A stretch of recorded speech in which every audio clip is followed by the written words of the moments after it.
Hey guys, Curtis wrote in. Curtis asked a simple question. It's questions about braid and how to get the most out of it and how to save money using braid. Um, One of his questions was, can I just reel the line from here to another reel and be good to go? The other one was, could I put mono on the backing and then just use a top shot of braid to get the most out of a spool of braid?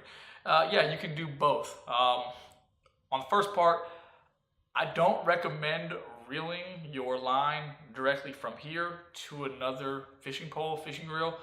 One, you're not going to have it tightly packed. So it's not going to work out as well as it would going to a tackle shop and doing it. And when you do that, remember you're coming past two 90-degree angles. You got a 90-degree angle here, you got a 90-degree angle into the other reel. That's going to cause some line twists, especially on both ends of it. Then you're probably going to run into problems, as in problem one, it's not tightly packed. Problem two, you got a bunch of line twists that wasn't there before. It's probably going to cause you headaches down the road. You're probably going to get a wind knot that you're not too happy about. Then, realistically, you just wasted all of that braid anyways. The second one, yeah, you can go out, say you have 3 reels like this, you buy one roll of 300-yard roll of Power Pro, you put mono on all 3 of these spools, and then you top them off with, say, 100 yards on each spool of braid, and you can do that. It's not a big deal. I've done it in the past when I know I had a spool of Power Pro left that only had 120 yards or so. So I put a little bit of mono on there first, and I filled it up.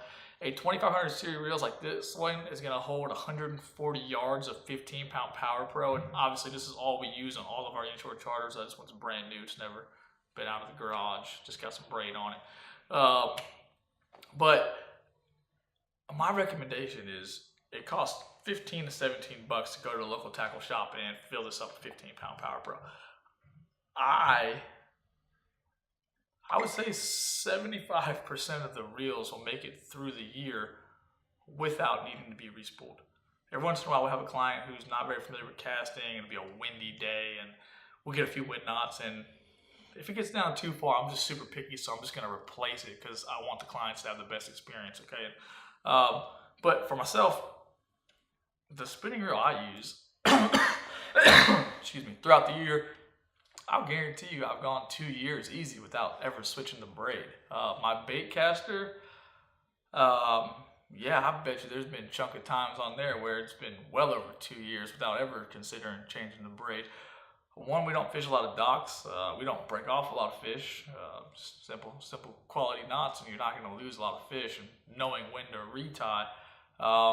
When we do break off, it's usually a 6-foot section of fluorocarbon. So, okay, we just tie on a new 6-foot section. You're never really breaking your braid off, so you're never really losing any line capacity.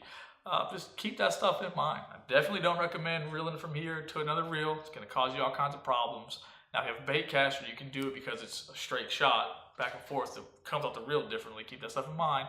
But yeah, at 17 bucks, you could probably go 2 years without a single issue if you aren't causing any of those errors we talked about in the video about preventing wind knots. Sometimes this line roller bearing will go bad, and that'll cause a bunch of line twists, so keep that in mind.